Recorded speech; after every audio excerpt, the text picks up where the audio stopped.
네, 오늘 국회에서는 강경화 외교부 장관 후보자, 김이수 헌법재판소장 후보자, 김동연 경제부총리 후보자에 대한 인사청문회가 동시에 치러졌습니다. 관련 내용들 전문가들과 함께 자세히 살펴보겠습니다. 네, 최진봉 성공회대 교수, 이현정 문화일보 논설위원 나와 계십니다. 어서 오십시오. 네, 안녕하세요. 예, 안녕하십니까.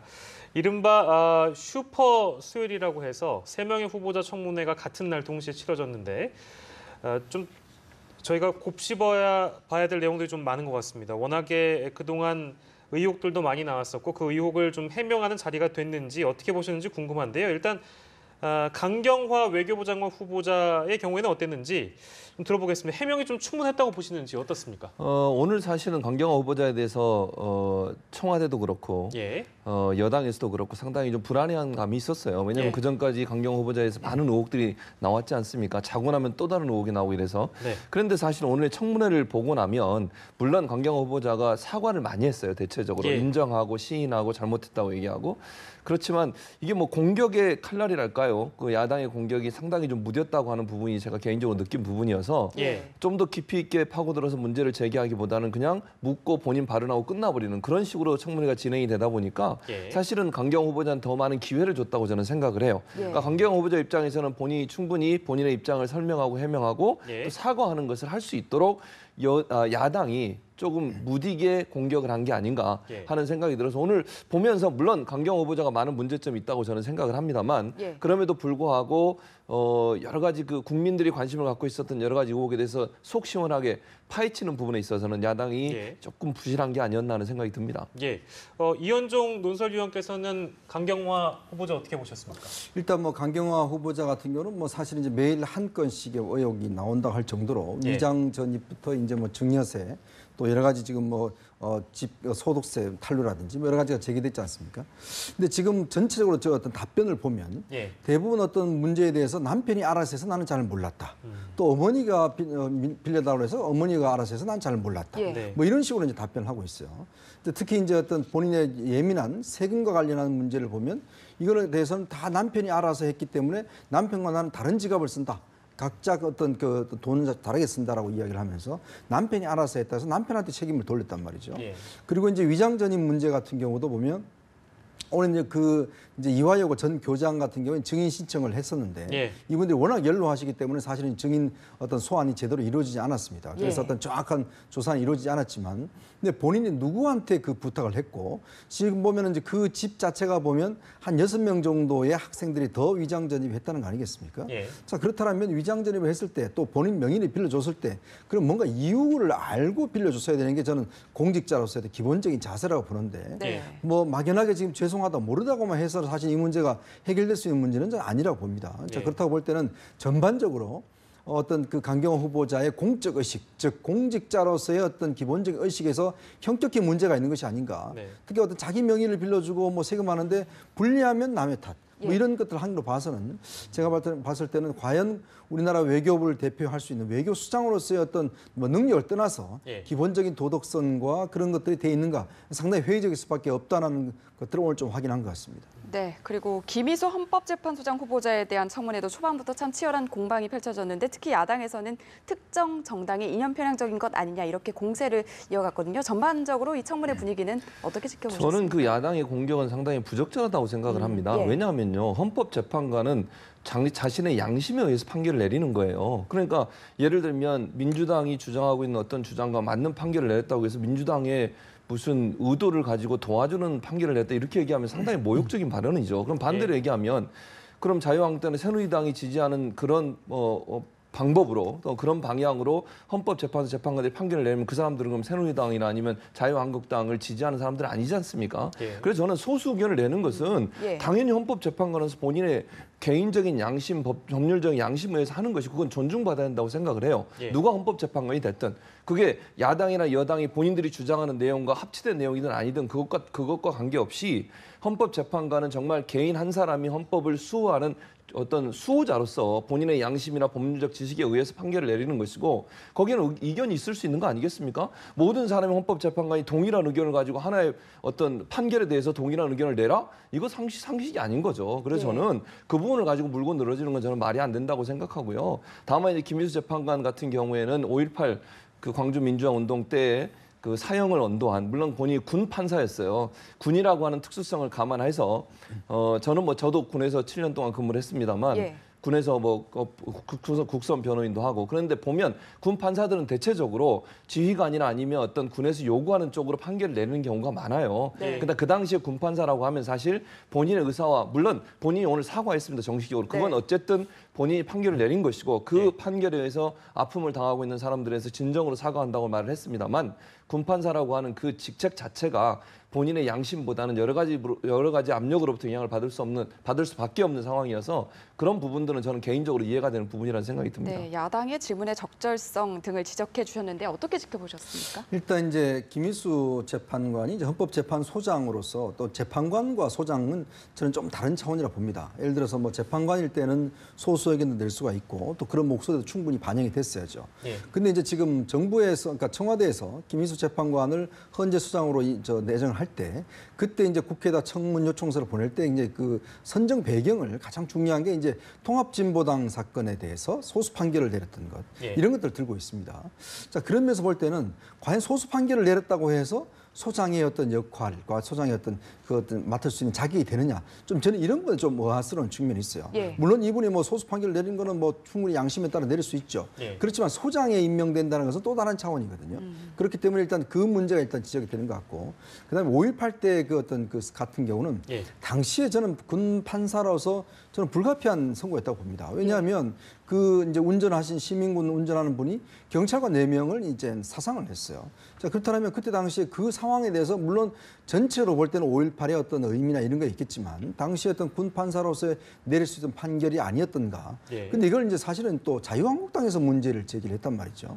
그러면서 볼 때는 조금 어떤 문제 제기 주체 자체가 조금 있었고, 그리고 이제 개인적으로는 이분이 이제 그 주차 교통 위반 단속을 굉장히 많이 했습니다. 예. 뭐 26번 했는데 이제 사실 이거는 보니까 좀 본인이 한 건 아닌 것 같고 아마 이제 본인의 집안에서 예. 이 차를 이제 운전하다 보니까 뭐 제가 볼 때는 뭐 알기로는 아드님이 좀 이 속도를 좋아하시는 분이 있다고 하는데 이제 그쪽에서 한 거기 때문에 사실 본인과는 직접적으로는 좀 연관이 없는 것 같아서 이 문제는 사실은 좀 본인의 어떤 문제는 좀 제척이 되는 것 같습니다. 예, 그런 특이한 이력까지 언급을 해주셨고요. 오늘 마지막 후보자 주인공입니다. 김동연 경제부총리 겸 기획재정부 장관 후보자. 당초 뭐 이제 무난하게 통과할 것이다 이런 의견이 있었습니다만 어쨌든 정책 위주로 좀 검증을 하는 모습이었습니다. 어떻게 그랬었죠. 보셨어요? 네. 왜냐하면 김동연 후보자 같은 경우는 박근혜 이명박 정부에서 이미 관료로서 일을 했던 분이에요. 그러다 예. 보니까 사실은 이제 지금의 야당이죠.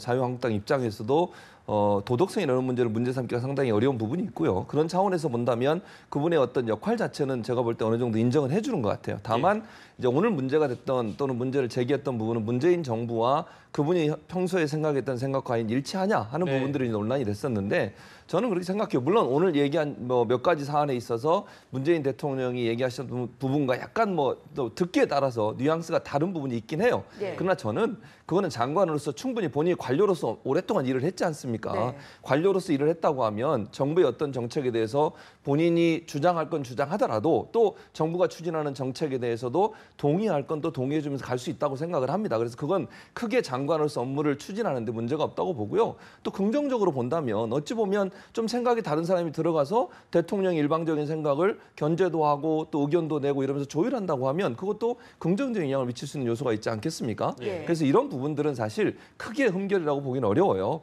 그래서 본인이 생각하는 어떤 가치관, 본인이 관료로서 오랫동안 일하면서 느꼈던 부분들을 대통령이 건의도 하고 예. 또 그걸 조율하는 과정을 통해서 합리적인 방법으로 간다고 하면 그게 정부에도 도움이 될 것이고 또 김동연 후보자 입장에서도 좋은 역할을 할 수 있는 기회가 될 것으로 생각이 됩니다. 예, 역시 그 말씀하신 대로 경제 철학에 대한 부분, 그러니까 문재인 정부와 잘 맞을 수 있겠느냐에 대한 부분 검증 위주인데요. 어떻게 보셨습니까?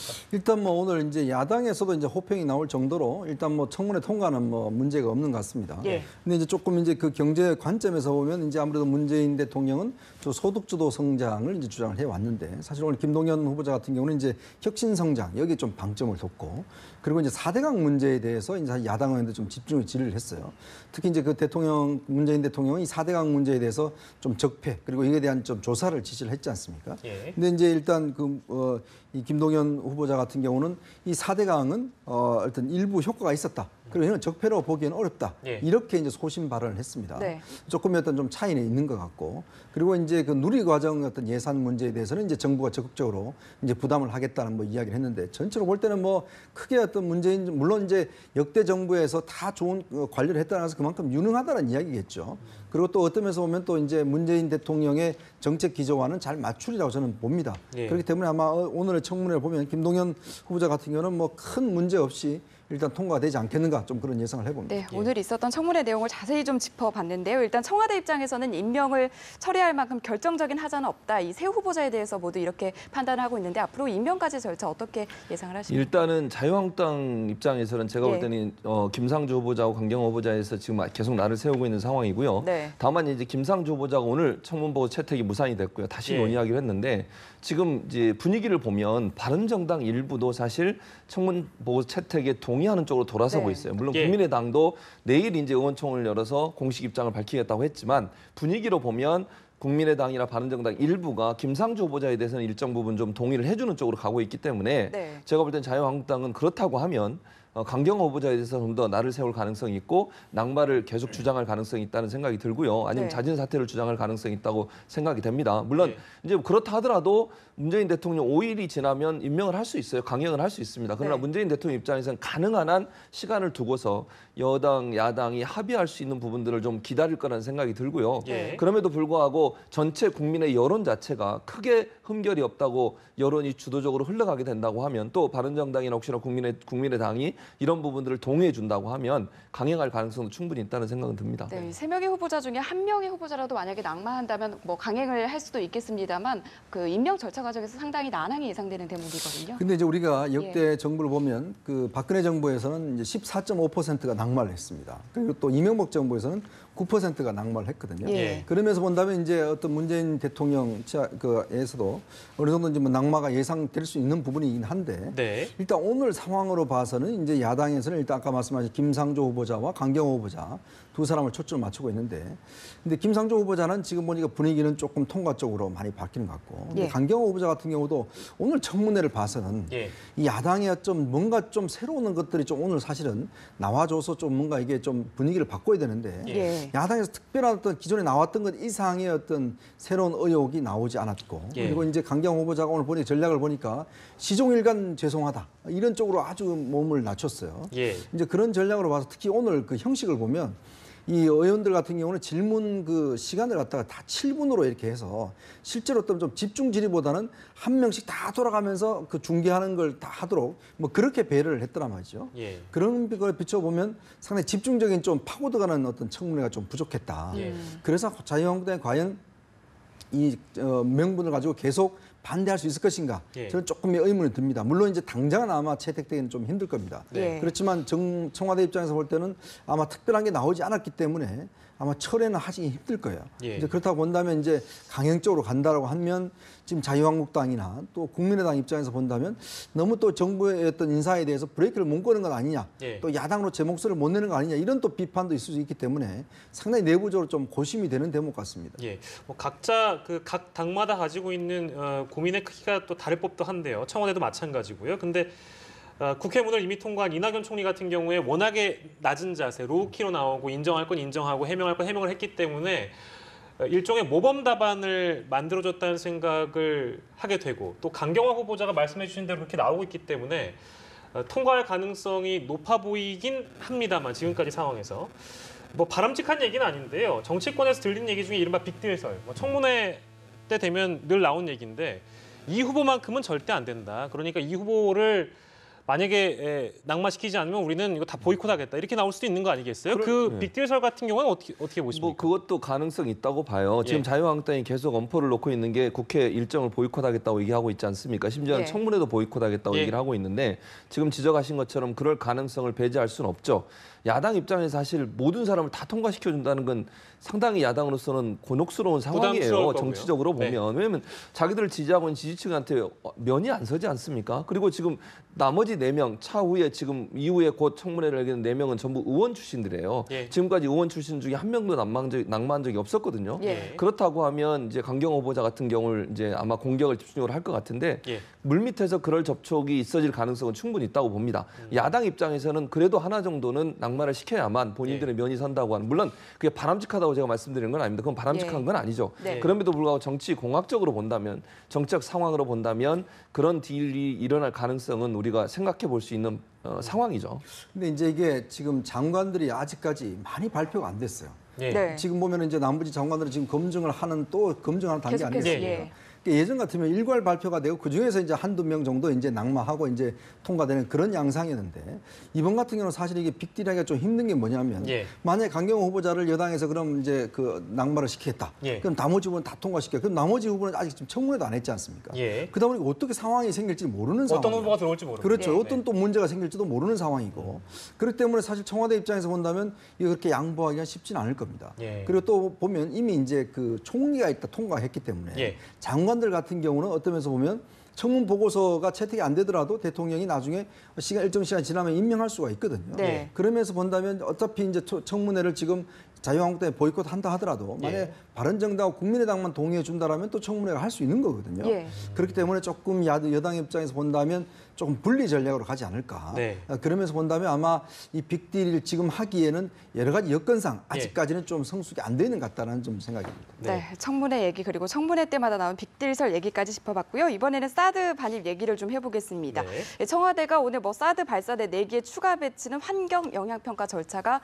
끝나야 가능할 것이다 이렇게 밝히면서 이미 배치된 것에 대해서는 처리할 계획 없다 이렇게 밝혔는데요. 오늘 발표와 관련해서 입장 내용 어떻게 들으셨습니까? 저는 뭐 잘했다고 봐요. 그러니까 예. 지금 현재 불안해하는 건 이거잖아요. 사드를 과연 그러면 문재인 정부가 처리하는 건 아닌가 네. 하는 것에도 국민들 일부가 불안해하고 계시고, 특히 보수층 같은 경우에는 그런 부분을 불안해하시는데, 문재인 대통령이 명확하게 밝히는 거예요. 청와대 입장은 사드를 처리하는 게 아니라 절차적 정당성을 확보하겠다는 것이 예. 목표니까 일단 설치돼 있는 걸 빼는 건 아니고 그 상황에서 환경 영향 평가를 제대로 하고 만약에 필요하다면 국회의 비준이나 인준을 받는 과정도 하겠다라고 하는 것이 네. 정부의 입장이고요. 그 정부의 입장을 그대로 오늘 표현했기 때문에 사실은 다시 한번 사드의 철회에 대해서 우려하는 부분들을 좀 잠식시키는 목표가 있다고 보여지고, 예. 그것이 미국과의 관계에서 중요한 영향을 미친다고 봐요. 한미 정상회담을 이제 얼마 안 있으면 해야 되는데 그 네. 상황에서도 사드 문제가 결코 한국 정부가, 문재인 정부가 사드를 완전히 철회하거나 없애는 것이 아니고, 미국 측에도 분명히 메시지를 전달하는 것은 절차적 정당성을 확보하는 것이다. 예. 미국도 법치주의 국가니 우리도 법치주의 국가에 맞게 법적 절차를 제대로 밟는 것이고, 예. 그게 생략된 부분들을 제대로 하겠다고 하는 것인가 양해를 해달라라고 하는 메시지로 국내 보수적인 성향의 유권자뿐만 아니라 미국을 향해서도 메시지를 던지는 것이 아닌가 하는 생각이 듭니다. 글쎄 공식적으로 드러나진 않았습니다만 이 사드 보고 누락 사건과 관련해서 한미 양국이 일종의 눈치 싸움이라고 해야 될까요? 그런 거를 하고 있는 분위기다라고 보고 있는 시각도 분명히 존재하는 것 같고, 그래서 이 얘기가 나오는 것 같습니다. 아까 잠깐 한미 정상회담 얘기를 해주셔가지고요. 사드 배치 문제가 공식적으로 그러니까 의제가 될 수 있을지도 좀 궁금하네요. 이게 그럴 수 있을지, 혹은 그러니까 공식 의제로 채택할지 말지도 고민이 깊어질 것 같은데요. 개인적으로 어떻게 보십니까? 근데 이제 원래 한미 정상회담 이 정도였던 회담에서는 예. 사실 사드 문제 이런 것들을 정식 의제로 올리지 않습니다. 예를 들어서 좀 포괄적으로 하죠. 예. 예. 북핵 문제라든지 예. 뭐 이런 문제를 이제 하면서 그 속에서 이제 사드 문제가 있는 것이지, 이 사드 문제만 따로 떼놓고 어떤 의제로 하기에는 양측 다 부담이 있고, 왜냐하면 예. 이미 사드는 배치가 돼 있지 않습니까? 자, 그렇기 때문에 그러면 배치를 하느냐 마느냐 이 문제는 또 다른 문제지만 예. 이미 배치되어 있는 문제를 가지고 또다시 논의한다는 것 자체는 이게 오히려 더 분란을 일으킬 수가 있는 것이기 때문에 제가 볼 때는 그냥 북핵 대응 이런 네. 어떤 큰 카테고리 안에서 어떤 내부 주제로서 이야기될 수 있는 사안이지, 예. 이걸 저는 따로 어떤 정상회담의 주제를 잡는 것은 이건 좀 넌센스라고 보거든요. 예. 네. 그렇기 때문에 지금 나오는 뭐 주제로 안 한다 이런 문제는 제가 볼 때는 조금 무리인 것 같고, 예. 그건 기본적으로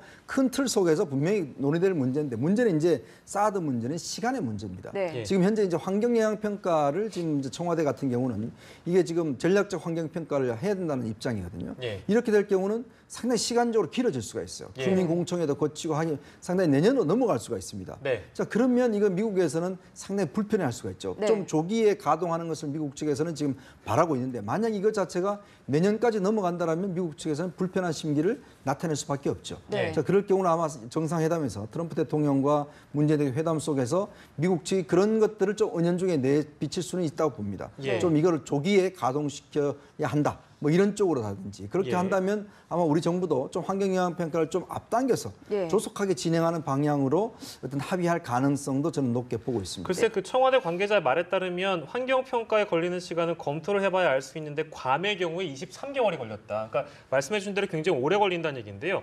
만약에 이제 그 어떤 전략적인 움직임으로 우리가 해석했을 때 이걸 시간을 끌기를 하고 있다. 시간 끌기를 하고 있다고 본다면 왜 그렇다고 보세요? 혹시 청와대가 시간을 끈다? 이거는 이제 아마 청와대 입장에서 보면 일단 예. 국민 동의를 좀 얻는 과정이 필요한 여론 거고요. 형성이 필요하다. 그다음에 중국 측을 좀 겨냥한 것이라 봐야죠. 예. 어차피 이제 이 문제가 어떤 뭐 확정적이지만 중국 측한테 어떻게 설득할 것인가 좀 예. 시간을 벌어서 어떤 이 문제를 좀 기정사실화하겠다는 것 같습니다. 아마 네. 이제 문재인 대통령이 이야기했지만 좀 절차의 문제를 자꾸 강조를 하지 않습니다. 그거는 예. 뭐냐면 어차피 이거는 이제 배치될 수밖에 없는 게 현실이라고 본다라면 절차의 문제에 대한 공정성을 얻음으로 해서 좀 자기 지지층한테 좀 이야기할 수 있는 명분이 생기고 예. 또 중국 측을 설득할 수 있는 카드도 생길 수가 있다. 예. 이렇게 보는 것인데, 근데 이건 우리의 입장이죠. 예. 근데 미국 측의 입장에서 보면 이거는 빨리 가동이 돼서 전략적인 지금 빨리 어떤 지금 운영이 돼야 되는 상황이기 때문에 예. 이걸 마냥 내년으로 넘길 경우는 혹시나 한국이 이걸 배치할 생각이 없는 것 아닌가 예. 이런 식으로도 느낄 수가 있기 때문에 이 문제의 충돌 지점을 과연 이제 청와대가 어떻게 이제 미국 조절하느냐 저기에 이 한미 정상회담에 가장 중요한 포인트가 있다고 봅니다. 네, 뭐 이런 우리의 입장들을 미국에서도 예의주시해서 지켜보고 있을 텐데 특히 한미 정상회담에서 우려되는 점이 트럼프 대통령 같은 경우는 상당히 직설적이고 그리고 네. 돌발적이잖아요. 아무리 뭐 의제로 꺼내놓기로 약속을 뭐 하지 않았다고 하더라도 돌발적으로 트럼프 대통령이 그 불편한 그런 내색을 할 그런 가능성 등은 배제할 수 없겠죠. 뭐 그럴 가능성도 있지만 그럼에도 불구하고 그래도 정상회담이기 때문에 트럼프가 그렇게까지 무리한 행동을 하지는 않을 거라고 저는 생각을 예. 합니다. 물론 사적인 만남이나 아니면 공적으로 공개되지 않은 장소에서 그런 얘기를 할 수 있겠죠. 비공식적으로 뭐 문재인 대통령과 대화하는 과정에 그런 얘기가 나올 수는 있겠지만 공식적인 자리에서 언론이 있는 상황에서 그런 얘기하기는 본인도 상당히 부담스러울 것 같고요. 방금 예. 지적해 주셨듯이 자기 영토인 괌에서도 23개월 걸렸어요. 네. 예. 그렇다면 우리나라에 이걸 하겠다고 하는데 못하게 하는 건 말이 안 되는 거 아니에요? 미국 정부가 예를 들면 빨리 해야 되니까 너희는 그러면 그냥 빨리 해. 괌에서 자기들 설치하는데 23개월이나 걸려서 환경영향평가 당신은 또 했는데 23개월 걸리지 않았냐? 그렇죠. 그러니까 이거는 미국이 그렇게 얘기하기가 상당히 부담스러울 수밖에 없어요. 우리가 절차적 정당성을 찾겠다고 하는데 예. 네. 미국에서 하는 것처럼 우리도 그럼 우리 지역의 환경 영향의 평가를 해서 환경에 문제가 있는지 없는지를 파악해서 하겠다라고 얘기하는데 미국이 그걸 반대한다? 그거는 엄청나게 논리가 모순되는 거 아니겠습니까? 예. 자기 나라에 설치하는 것도 오랫동안 환경 영향 평가에서 하면서 우리나라에 설치하는 것을 못하게 한다? 예. 그건 말이 안 되는 거죠. 우리도 충분히 저는 반론을 제기하고 문제를 제기할 가능성이 있기 때문에 예. 이건 절차적 정당성의 문제이기 때문에 미국도 그 싫더라도 받아들일 수밖에 없는 거라고 저는 생각합니다. 네, 예. 앞으로 뭐 미국, 중국 등의 반응을 좀 예의주시해서 살펴야 될 것 같고요. 오늘 문재인 대통령이 소방서 찾아가서 추경 통해서 소방관 1,500명을 뽑겠다 이렇게 밝혔습니다. 일단 야당이 일자리 추경안 처리에 반발하는 입장인데 이 통과 여부에 대해서는 어떻게 전망하십니까? 뭐 저는 물론 야당이 반대를 할 수 있겠지만 뭐 통과될 걸로 저는 보는데요. 시간의 예. 문제라고 보고 왜냐하면 이번에 지금 추경에 들어가는 인원들이 소방관을 찾아가는 것도 마찬가지. 소방관들이 사실 3교대를 해야 되는데요. 예. 인원이 없어서 2교대로 돌아가요 지금 네. 계속. 열악한 환경에서 일을 하고 있고 그러면 열악한 환경에서 일을 하게 되면 만약에 불이 나거나 또는 긴급하게 응급을 요하는 사람들을 처리하기 위해서 사람이 가야 되는데 그걸 제대로 할 수 없는 상황이 올 수 있거든요. 그러니까 예. 현재 우리나라의 부족한 인력인 소방관, 경찰관 이런 인력들, 복지 담당관, 이제 교사 이런 부분들을 지금 이번에 추경 예산을 통해서 새로 꼭 뽑겠다고 지금 문재인 대통령이 얘기하는 건데 그걸 네. 상징적으로 보여주기 위해서 사실은 저는 소방서에 갔다고 생각해요. 지금 가장 열악하게 일하는 사람들이 소방관들이거든요. 네. 그러니까 그 소방관들의 문제를 실제 보여주면서 국민들한테 왜 추경이 필요하고 왜 예. 우리가 일자리를 만들려고 하는지에 대해서 메시지를 던지기 위한 방법 중에 하나로 소방서를 찾아간 게 아닌가 하는 생각이 네, 듭니다. 일종의 여론을 형성하는 전략 중에 하나라고 보시는 건데요. 일단 뭐 일자리 추경 같은 경우에는 분명히 국회 문턱을 넘어야 됩니다. 근데 추가 경정 예산을 편성하기 위한 어떤 그런 조건이 아니다, 상황이 아니다라고 이제 야당이 얘기하고 있잖아요. 이 부분에 대해서는 어떻게 보십니까? 지금 추경은요 법상 보면 굉장히 엄격하게 사실 예. 규정이 돼 있습니다. 우리가 추경이 편성하는 건 이제 긴급한 상황이라든지 이런 요건이 있습니다. 근데 지금 이제 이번 추경 같은 경우는 11조 원을 이제 일자리 추경으로 지금 하지 않습니까? 예. 이제 그 자체도 일단 좀 어떤 문제가 있는 것이고 또 이제 이 공직 이제 늘린다는 것 자체 이것도 예. 보면 사실은 지금 보면은 채용 비용만 산정이 돼 있어요. 예. 문제는요 공직자들 같은 경우는 일반 회사원들과 달리 이제 퇴직 기후에 그 연금을 받지 않습니까? 예. 그러면 한 명의 공직자가 이제 임명이 되면 그 사람이 어떤 면에서 보면 한 60년을 국가가 책임을 져줘야 됩니다. 네. 즉 현장에서 일할 때뿐만 아니라 퇴임하고 나서도 모든 걸 책임져야 되기 때문에 그 비용까지 우리가 다 생각을 해봐야 된다는 것이죠. 지금 공무원이 한 100만 명 넘어가거든요. 예. 자 그러면 여기서 이제 81만 명 지금 물론 81만 안에는 이제 한 16만 명 정도만 이제 거기서 나머지는 뭐 예. 정기적으로 한다는 거 있지만 이렇게 공무원을 급격하게 할 경우에는 어떤 면에서 보면 문재인 대통령 시대는 상당히 좀 호평을 받을 수 있습니다. 예. 공직을 늘리고 뭐 일자리 늘어서 자 그러면 이게 이제 두고 앞으로 모든 정권에서 엄청난 큰 부담이 되는 즉 큰 정부가 부담이 되는 것이고 또 그 공직자들을 앞으로 예를 들어서 모든 월급과 연금과 이런 것들을 다 이제 부담해야 되는 상황이거든요. 네. 그리고 이제 우리 예를 들어서 지금 교사만 하더라도 네. 지금 상당히 이제 그 어린이가 줄지 않습니까? 네. 인구가 많이 주는 상황에서 교사 수는 많이 늘린단 말이죠. 예. 그럼 나중에 이걸 어떻게 할 것이냐? 이 또 공짜를 함부로 해고를 할 수가 없습니다. 예. 자, 그런 여러 가지 복잡한 문제가 있기 때문에 지금 당장에서는 이게 효과가 있고 일자리 늘어나는 효과가 있고 다들 박수를 치겠지만 네. 한번 엄격하게 보자는 것이죠. 과연 국민 세금으로 이 많은 돈 그리고 앞으로 연금까지 줘야 되는 이 많은 돈 이걸 과연 지불해서 어떤 효과를 장기적으로 볼 수가 있겠는가? 예. 그리고 당장은 어떤 이게 이제 상승효과가 있겠지만 과연 지속 가능할 것인가? 예. 이런 문제에 대해서 이제 야당이 이제 문제를 제기하는 것이거든요. 예, 예. 그렇기 때문에 제가 볼 때는 이게 단지 지금의 어떤 감성적 그리고 일자리 문제 지금 이런 것으로만 사실 해결하기에는 좀 더 문제를 예. 좀 더 길게 봐야 되지 않겠는가 하는 게 제 생각입니다. 네, 그런 이제 야당의 의견까지 과연 여당이 또 설득하고 또 청와대가 나서서 직접 설득을 하는 작업이 또 필요하다고 보는데 여야정 협의체도 열려 있으니까요. 이 일자리 추경 문제는 또 어떻게 처리가 되는지 좀 저희가 지켜보도록 하겠습니다. 두 분 모시고 오늘 말씀 나눠봤는데요. 최진봉 성공회대 교수, 이현종 문화일보 논설위원과 이 시간 함께했습니다. 두 분 고맙습니다. 고맙습니다. 감사합니다.